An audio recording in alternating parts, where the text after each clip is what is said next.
जय श्री कृष्ण। आइए हम लोग सुनते हैं श्रीमद् भागवत महापुराण स्कंद 5। आज है अध्याय 12 का द्वितीय दिन, जड़ भरत चरित्र का 11वां दिन।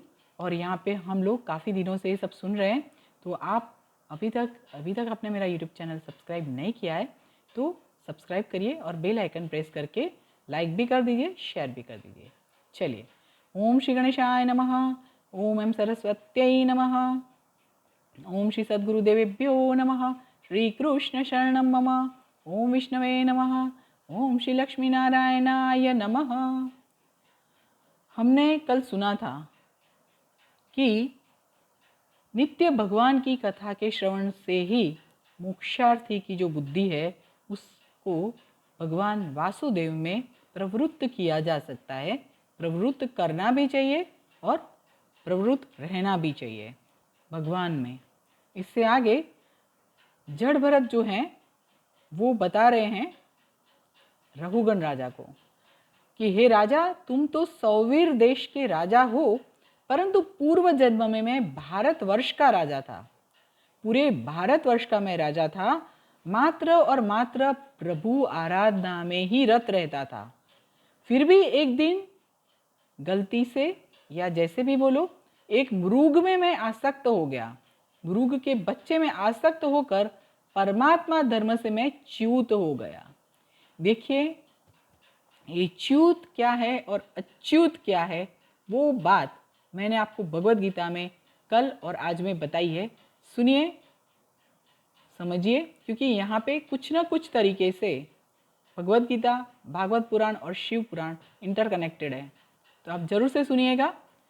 तो यहाँ पे बताया गया है कि मैं एक मृग में आसक्त होकर परमात्मा के धर्म से च्युत हो गया था, च्युत हो गया और मुझे मृग योनि में जन्म लेना पड़ा।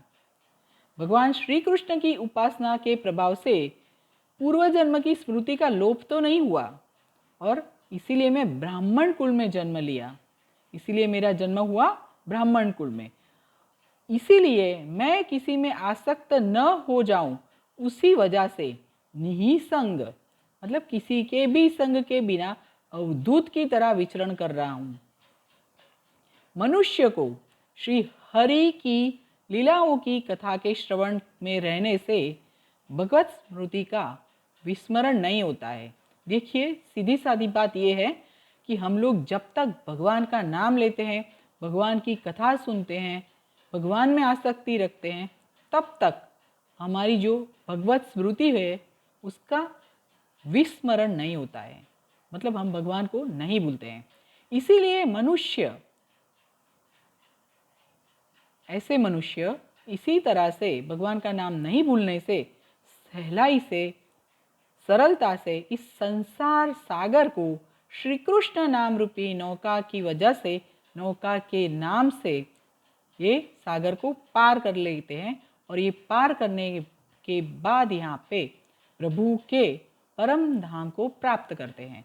सीधी सादी बात फिर से कि मनुष्य जब इजीली कृष्ण भगवान का नाम लेता है, भागवत में डूबा रहता है, शिव में डूबा रहता है, भगवान में डूबा रहता है, तो ये संसार सागर जो है उसकी नौका निकालने में कृष्ण भगवान या भगवान का नाम आसान कर देता है। संसार सागर पार करना आसान नहीं है, परंतु भगवत प्राप्ति से ही ये आसान हो जाता है और मनुष्य प्रभु के परम धाम को प्राप्त कर लेता है। आज यहाँ पे रुकते हैं, इससे आगे हम लोग कल सुनेंगे। सुनते रहें, शेयर करते रहें। अभी के लिए आप सभी को जय श्री कृष्ण।